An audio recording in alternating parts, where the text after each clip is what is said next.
Ragazzuoli, ci prepariamo ad una nuova partenza. Adesso però il problema è un altro. Qual è? Se quell'acqua con il nostro tubo arriva qua.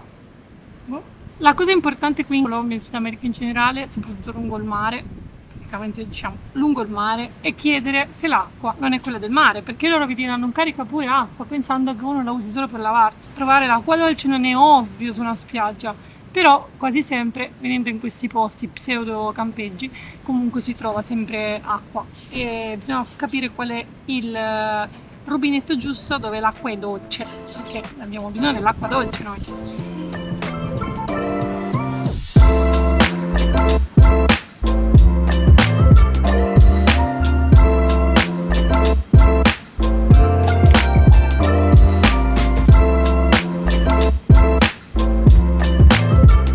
Mi sa che oggi l'acqua abbiamo rotto il tubo, cacchio.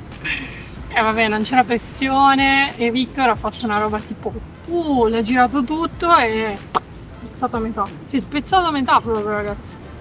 Abbiamo fatto un piccolo danno.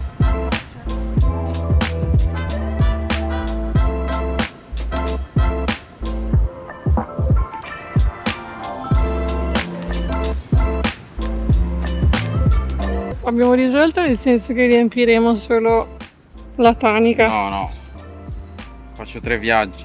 Da qua ce ne andiamo. Sì, ma scusa, adesso la colla che lui ha messo lì blu non si è asciugata. C'è il filtro. Quale filtro? Quello, non ci cuciniamo, comunque. Metodi colombiani di risolvere le cose, vediamo. Vediamo. Però abbiamo fatto noi il danno, quindi volevamo chiedere lo sconto, non lo chiederemo. Siamo entrati dove?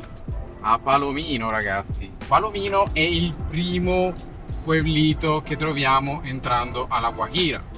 La Guajira è un altro dipartimento della Colombia. La provincia della Guajira è molto grande, ma è poco urbanizzata, diciamo, perché abitata lo è, ma poco urbanizzata.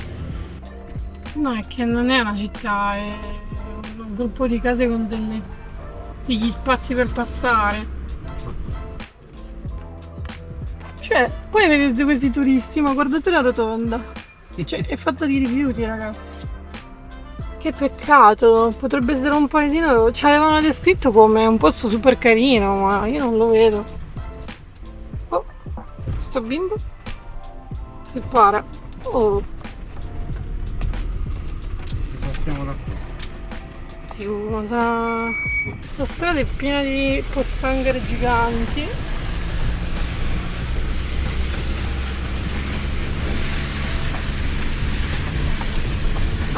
Ah, y esa es derecha. Sí. Gracias, me estaba emboscando por allá, weón. Grazie. Arrivare a Palomino dipende che strada prendi, puoi fare un'impressione molto diversa. Ma secondo me devi andare alla rotonda, no? Non qua. Marcia indietro, ce ne andiamo. Ragazzi, che delusione Palomino, non riuscire nemmeno ad entrare. L'unica strada grande, stavano facendo dei lavori. Tutte le altre è impossibile entrare con un furgone. Infatti non ci sono macchine, zero ragazzi, sono moto. Quindi proseguiamo e andiamo verso Dibuja, che è un piccolo paesino sulla costa, a circa 35 km da qui, che io mi ero segnata, c'è un posto dove dormire sul mare, con lungomare, con l'asfalto. Vediamo com'è. Certo non è quello che volevamo fare, però questo è viaggiare on the road.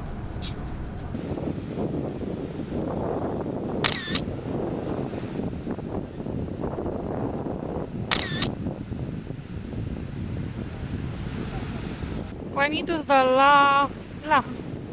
Domani ci spostiamo e per fortuna bisogna sempre avere un'opzione, un piano B che non sia troppo lontano prima che diventi buio. Ci hanno detto che qui è tranquillo dormire, il paesino è abbastanza tranquillo, cioè tranquillo. Il paesino è abbastanza degradato, abbandonato, però perlomeno ha le strade tutte asfaltate, la gente ci ha detto che è tranquillo e ci fidiamo. Domani ce ne andiamo. Però sì, ovviamente i nostri piani sono cambiati, succede spesso quando le persone a volte ti dicono che una cosa è carina, tu ci vai e poi non trovi che è così, devi avere un piano B.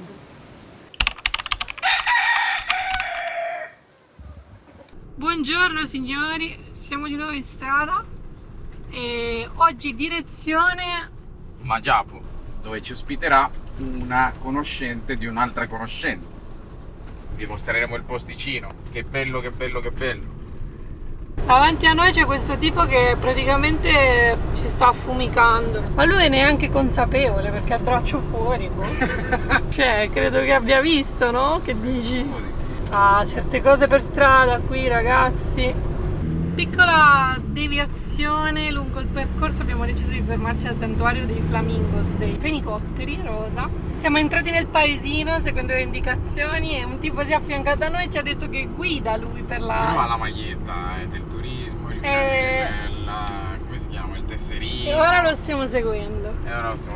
Probabilmente sarà lui. E lui?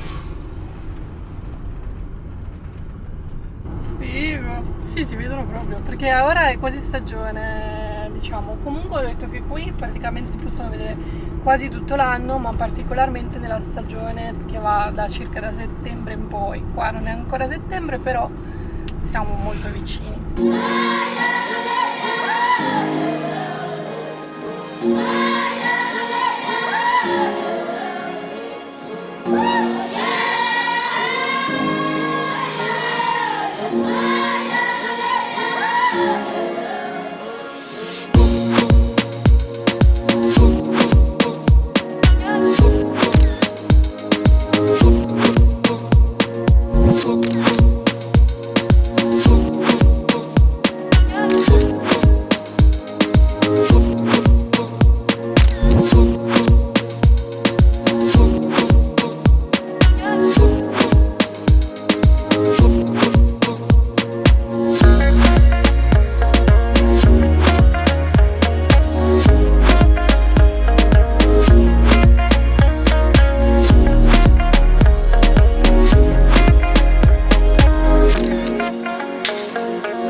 Che carino che è stato il tour per vedere fenicotteri rosa. Io me l'ero segnato, ma sapete, ormai avete capito che noi non viaggiamo con l'elenco delle cose da fare. Sono cose che ovviamente vogliamo fare, però alcune cose che uno dice, boh, me le segno, magari non le farò.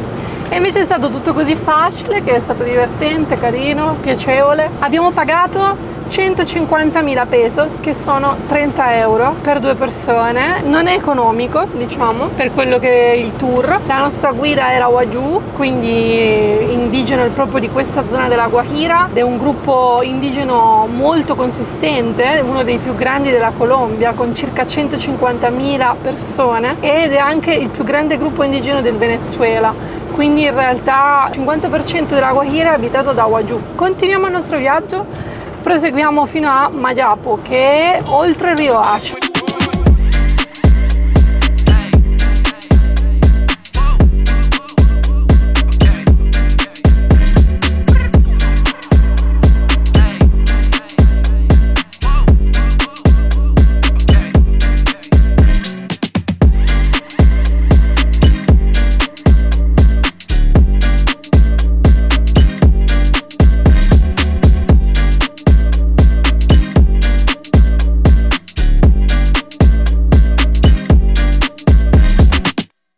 Alla fine ci siamo parcheggiati qui.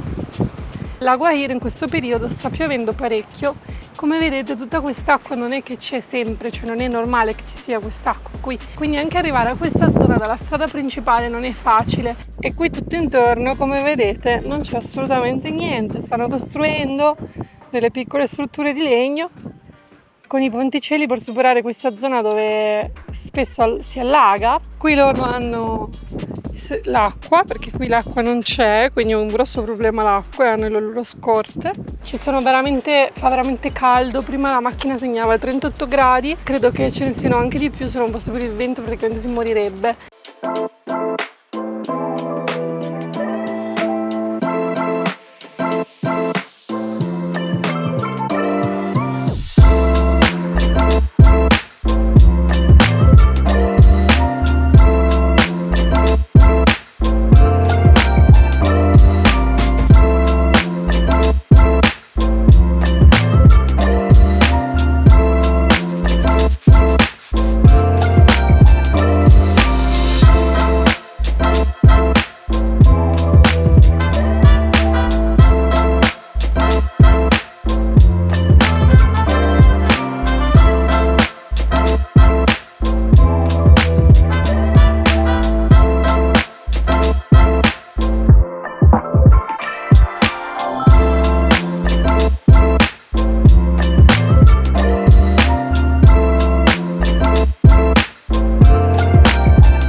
con questa luce bellissima del sole ci vedete qui, in questi giorni siamo stati qui fermi a Mayapo, la zona più settentrionale della Colombia e di tutto il Sud America. La nostra esplorazione della Guajira si è fermata a Mayapo.